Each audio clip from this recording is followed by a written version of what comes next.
Namaskar. Welcome to another episode of Editorial. I've got two topics for you today. My first topic deals with an answer that the government of India gave Mr. K. Muralidharan MP and Mr. N. K. Premachandran MP on the increase of prices of petroleum products in India. Let us discuss that threadbare. How many times have the prices increased and how much has the price increased? So let's talk about that. That's my topic number one. My topic number two deals with malnutrition. Malnutrition that Indian children are suffering. And I'm going to talk about a research which was conducted recently about how this malnutrition can actually be tackled. Let's talk about that. Let's get right into the show. Okay, so like I said, Mr. K. Muralidharan and Mr. N. K. Premachandran, both MPs, had asked a question to the government to tell them that how many times has the price of petroleum products increased. And the government today on 19th of July gave them the answer. I am going to tell you the answer that they gave them. Now, I want you to hear this very, very carefully. Because you know why I wanted to do this editorial and why I wanted to hear this very carefully. Because please understand, when the government of India, that is the central government, puts the ball in the state government's court, saying that उन लोग tax बढ़ाता है, इसलिए tax बढ़ता है, हम लोग नहीं tax बढ़ाता है, state government says central government बढ़ाता है. So I wanted to understand exactly how much taxes does the central government take from you on petrol and how much taxes does the state government takes from you on petrol and diesel. This is what I want you to understand. The second thing I wanted to understand, in fact that's where what we'll start with, that how many times has the prices of petroleum products, diesel, LPG and petrol increased in the last 6 months, which is 1st of January to 9th of July. How many times it has increased? Let's start with that. Between 1st of January to 9th of July, the prices of petrol has increased 63 times. 63 times. 4 times it has decreased. And 123 times it remained stable. It remained unchanged. The prices of diesel has increased 61 times. 4 times it's decreased and 125 times it remained stable. The price of LPG has increased 5 times and decreased once.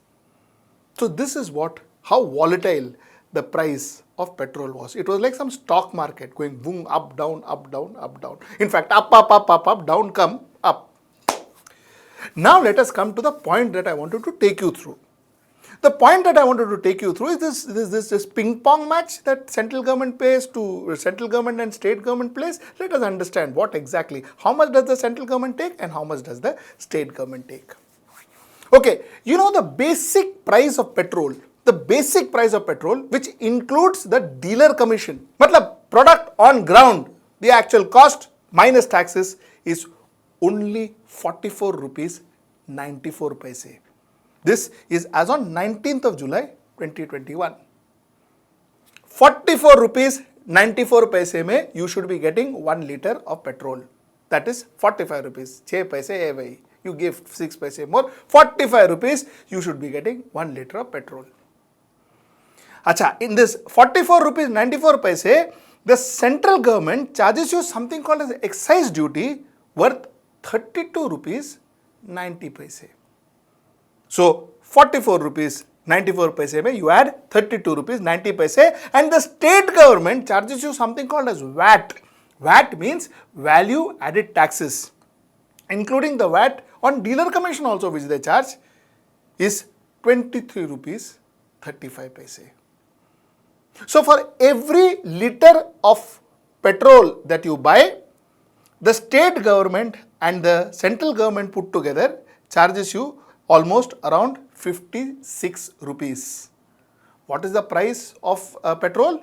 The price of petrol is 44 rupees 94 paise. And almost 56 rupees is charged by our state and central government. In fact, more than 56 rupees, 56 rupees some odd paise. So this is the factual. So it is not that only the state government charges, the central government also charges, and it's not that only the central government charges, the state government also charges. The central government charge, of course, more. Let us go to petrol, let us go to diesel. Diesel may, the actual cost of diesel is 44 rupees 80 paise, which I told you, like I told you, including of dealership cost and manufacturing cost and all of that.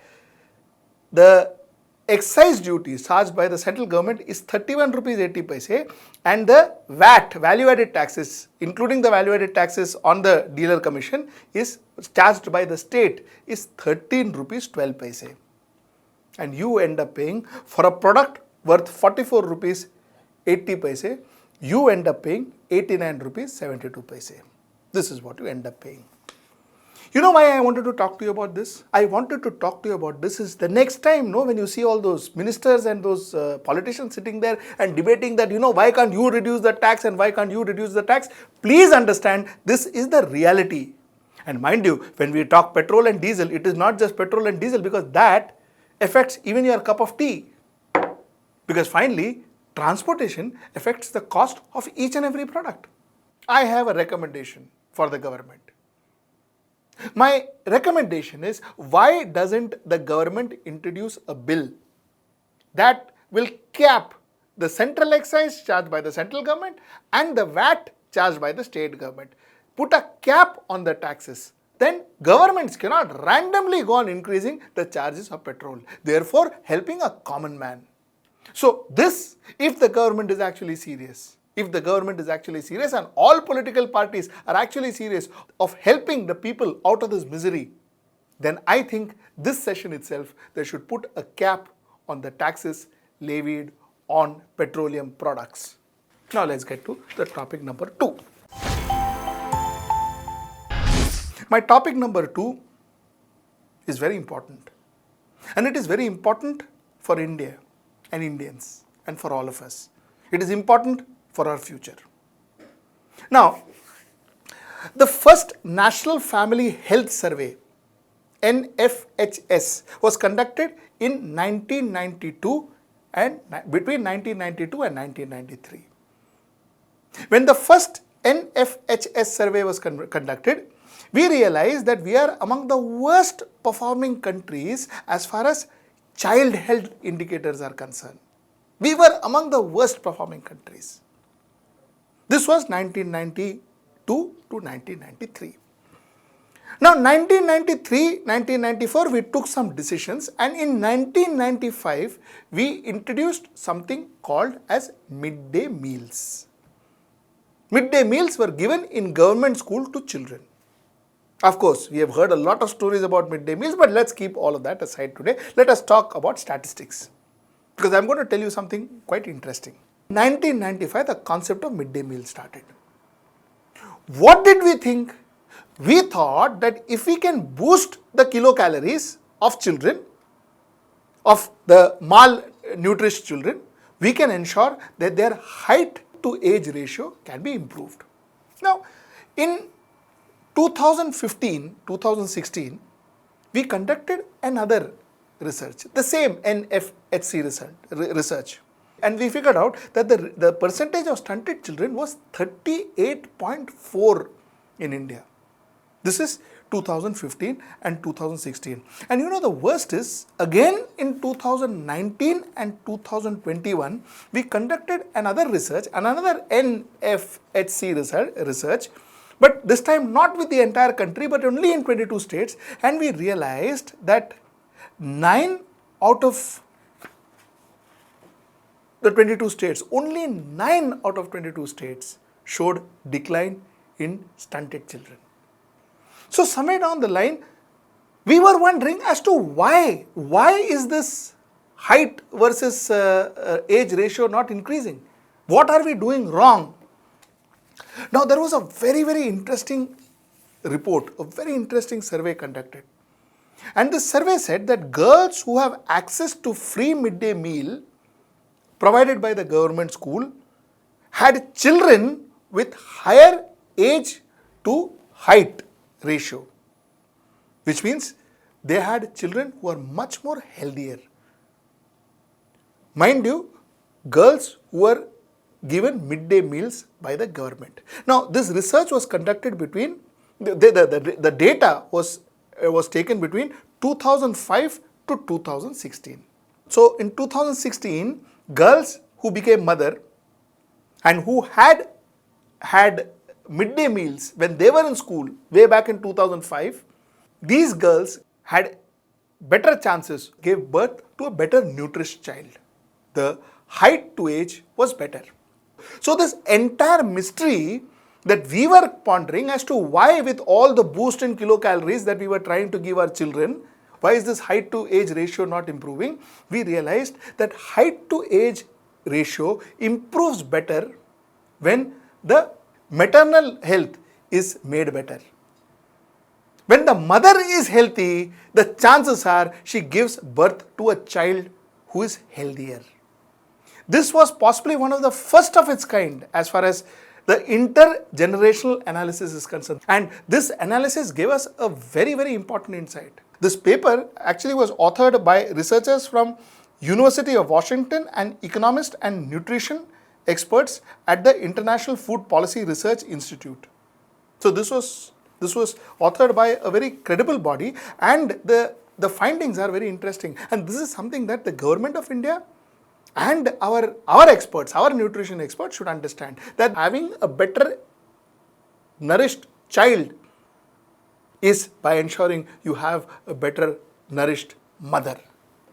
One should ensure that now, to ensure that more and more children are brought under the scheme of midday meals and ensured that their nourishment is taken care of. And that is the only way we can see better nourished and healthier India. And that is why I thought this research was very, very important, and that is why I thought I will get it to your notice. Before I end, let me tell you, for us to run this channel, we require your help, your participation. Join our YouTube channel, or you can also go into our website www.hwnews.in and subscribe to us. You have monthly subscription, annual subscription. With every subscription, mind you, you get perks, which includes newsletters, which includes special programs, so on and so forth. So I look forward for your support, and I look forward to your subscription. Till I see you next time, Namaskar.